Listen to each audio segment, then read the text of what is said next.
him. I want to watch the news. Are you making headway at least? This is the news.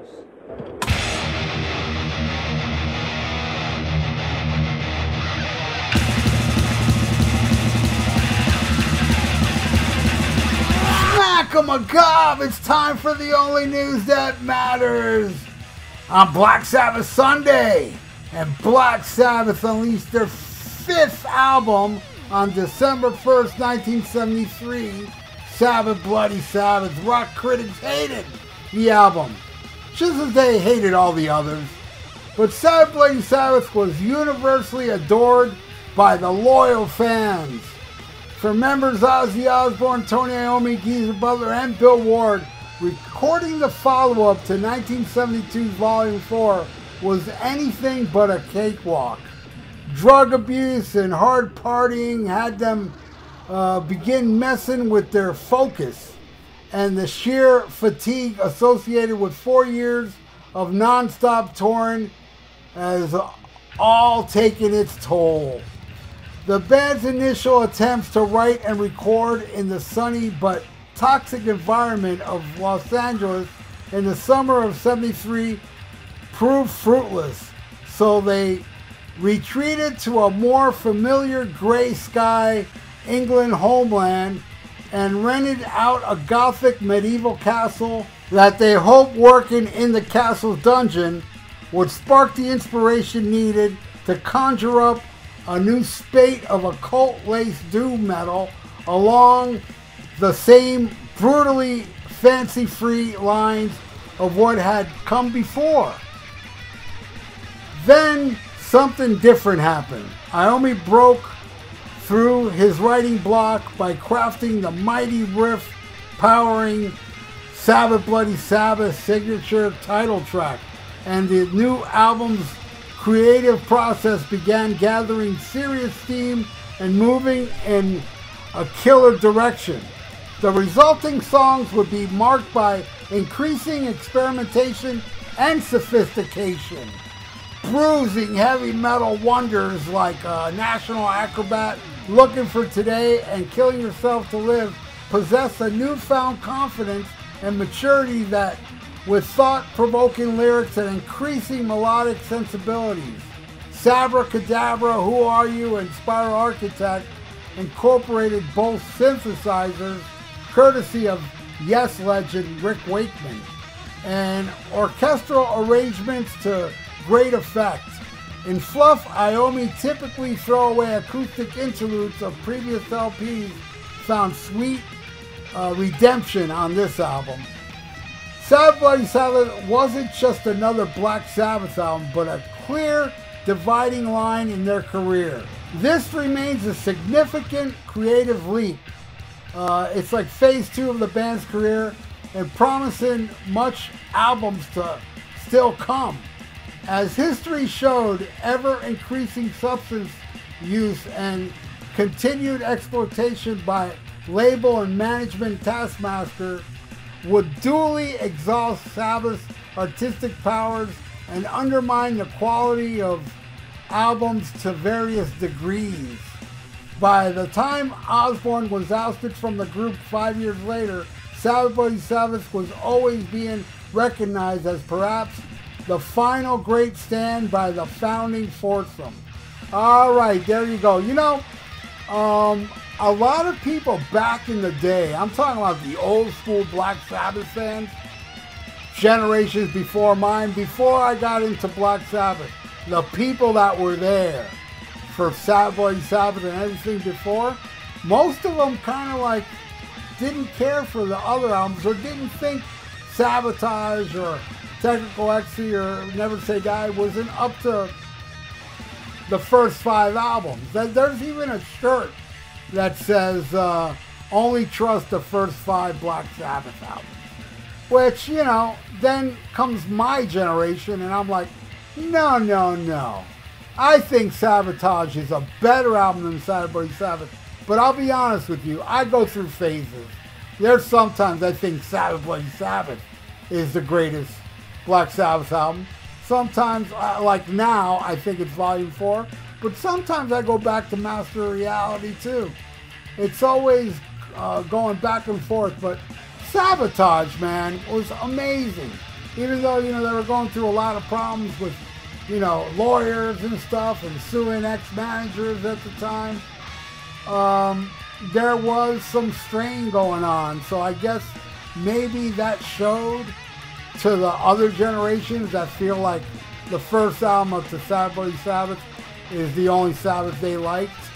But man, Sabotage is awesome. But sticking with this album, I remember reading that there was a problem back then with oil, that they couldn't press albums for a time, so Sabbath Bloody Sabbath was delayed.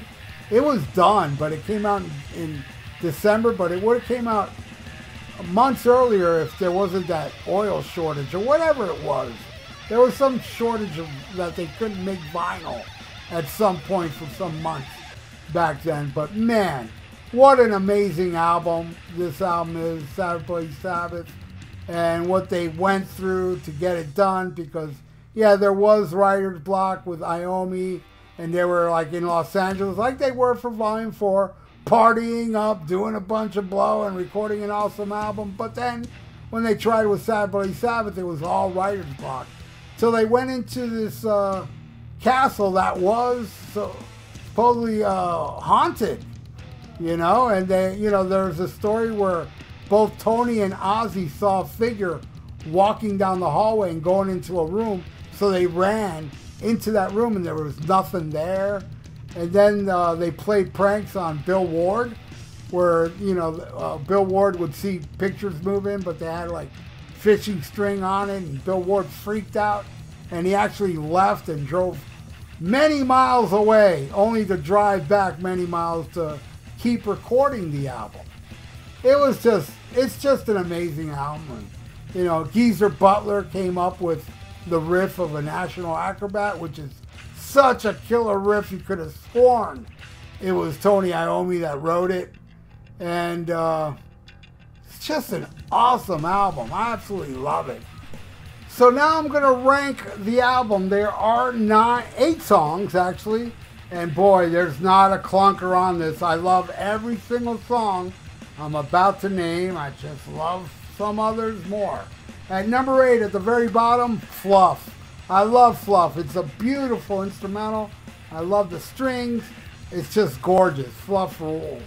And number 7, Looking for Today. Very commercial sounding song. I do love it. I think it's a great song. And I love just, it kind of sticks out like a sore thumb. It doesn't have that, you know, darkness to it. It's pretty bright. A pretty bright tune, and I love it. All right, number 6, Who Are You?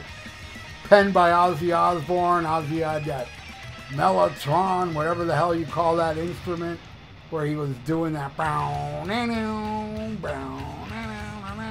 Love what Bill Ward's doing during it. And just, you know, questioning, is there a God? It's just awesome. Love Who Are You? It's a weird tune, but it's awesome. And number 5, Sabra Cadabra. Killer tune. Ripping song.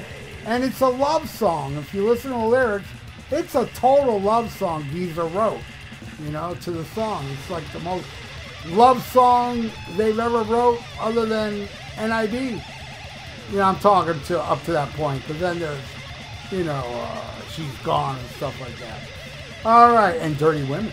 All right, so at number 4, I'm going with Killing Yourself to Live, which I believe that album, Live at Last, Sabbath Bloody Sabbath wasn't out yet, and they played Killing Yourself to Live on that show, so it was a song that they played before they released.